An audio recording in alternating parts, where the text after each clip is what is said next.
오늘 성경 말씀은 요한복음 1장 1절과 14절 말씀입니다. 요한복음 1장 1절과 14절 말씀 함께 읽겠습니다. 요한복음 1장 1절 말씀. 태초에 말씀이 계시니라. 이 말씀이 하나님과 함께 계셨으니 이 말씀은 곧 하나님이시니라. 14절. 말씀이 육신이 되어 우리 가운데 거하심에 우리가 그의 영광을 보니 아버지의 독생자의 영광이요 은혜와 진리가 충만하더라. 아멘. 함께 인사 나누시겠습니다. 메리 크리스마스. 메리 크리스마스 하시는 여러분 되시기를 온전히 축원드립니다. 오늘 말씀은 요한복음 1장 1절에서 18절 말씀입니다. 제목은 말씀이신 하나님이 여전히 우리와 함께 계시다라는 좀 긴 제목입니다. 오늘 우리가 읽은 이 요한복음 1장 말씀을 보면 창세기 1장과 매우 흡사합니다. 왜냐하면 창세기 1장도 요한복음 1장도 모두 태초에라는 말로 시작하기 때문입니다.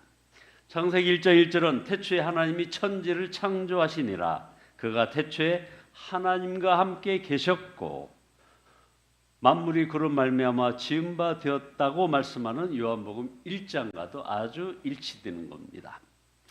그러니까 만물이 우연히 생기지 않았다는 것이죠. 저와 여러분을 포함한 모든 만물은 하나님에 의해 창조되었습니다.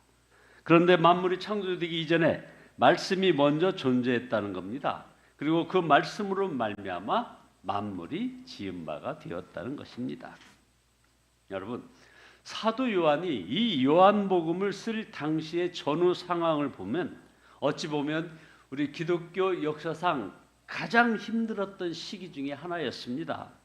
많은 학자들은 이 요한복음이 AD 80년에서 95년 사이에 쓰인 것이라고 보고 있습니다.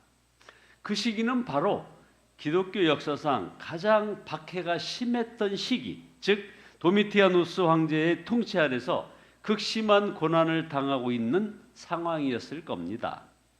그때는 바로 기독교인들의 이 입장에서는 사회적으로 가장 어두웠던 시기였습니다. 단지 경제적인 위기를 겪는 정도가 아니었습니다. 자신의 목숨을 순교의 제물로 내어놓아야 할 수도 있는 그런 상황이었다는 겁니다. 그런데 여기에 아주 흥미로운 점이 있습니다. 사도 요한은 그 당시에 자신과 공동체가 얼마나 힘들었는가, 얼마나 큰 박해와 핍박 가운데 있는가, 요한은 그 어둠과 고통에 주목하지 않았다는 겁니다. 그 말은 세상이 어둡지 않다는 말이 아닙니다. 빛으로 환하기만 하고 어둠이 없다는 뜻도 아닙니다. 그는 분명 이 세상이 참으로 어둡고 깨어지고 불안정한 것임을 분명히 알고 있었습니다. 그러나 그 가운데 빛을 비추고 있습니다. 요한은 자신이 얼마나 어려운 시기, 그 어려움의 시기에 있는가를 묵상하지 않았다는 겁니다. 요한과 요한복음의 수신자인 초대교인들은 상황이 좋아서 주를 알아보고 주를 영접한 것이 결코 아닙니다. 요한은 사회적으로나 영적으로 지극히 어두운 상황 속에서 그 어둠을 뚫고 우리에게 빛으로 오신 그 말씀이신 주님을 주목했습니다.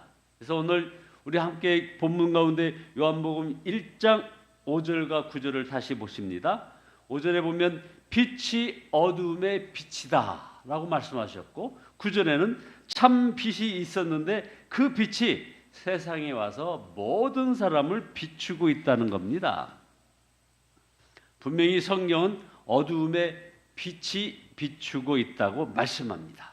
9절을 보면 그 빛이 세상에 와서 모든 사람, 각 사람을 비추고 있다고 현재형으로 쓰고 있습니다. 빛이 비추었다. 과거형이 아닙니다. 과거에는 비추었지만 지금은 그렇지 않다가 아닙니다. 또한 그 빛은 여전히 지금도 여러분을 비추고 있습니다. 일부 사람만 아니라 모든 사람, 모든 각 사람을 한 사람도 예외 없이 비추고 있습니다. 시제에 있어서 현재형, 그 빛이 지금 비추고 있고 대상에 있어서는 모든 사람입니다. 여기에 예외가 없습니다. 어둠 속에 있는 우리에게 그분이 빛으로 우리와 함께 하신다는 겁니다.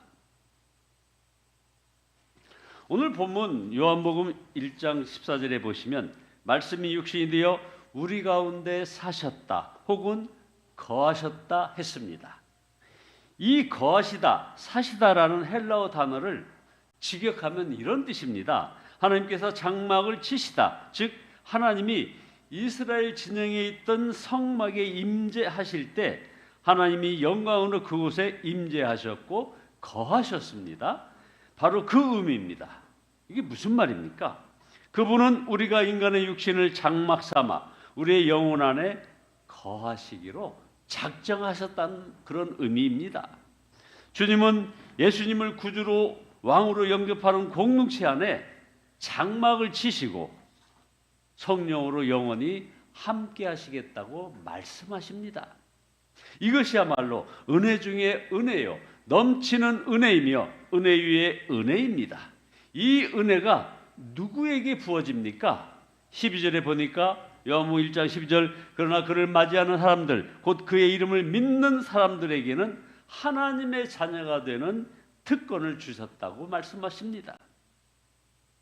어두운 가운데 있는 나를 구하시려 장막을 치시고 나와 함께 하시는 주님을 맞아들이는 사람들, 그들이 바로 하나님의 자녀들이고 그들에게 은혜 위에 은혜가 부어진다는 겁니다. 그들은 이 로고스, 그 말씀을 경험합니다. 어둠의 빛을 내시고 죽음에서 생명을 일으키시는 주님을 경험하게 되는 것입니다. 어떤 장애인 한 분의 간증을 읽었습니다. 자신이 장애인이라는 이유만으로 차별당하고 미움당하고 좋지 않은 대우를 당하게 되면서 그는 이런 생각이 들었다는 겁니다. 내가 왜 살고 있지? 내가 살아야 할 이유가 있나? 그런 생각을 하면서 어둠 속에 홀로 있는 듯한 바로 그때 주님이 마치 한 줄기 빛을 비추듯이 이렇게 말씀하셨다는 겁니다. 내가 널 사랑해.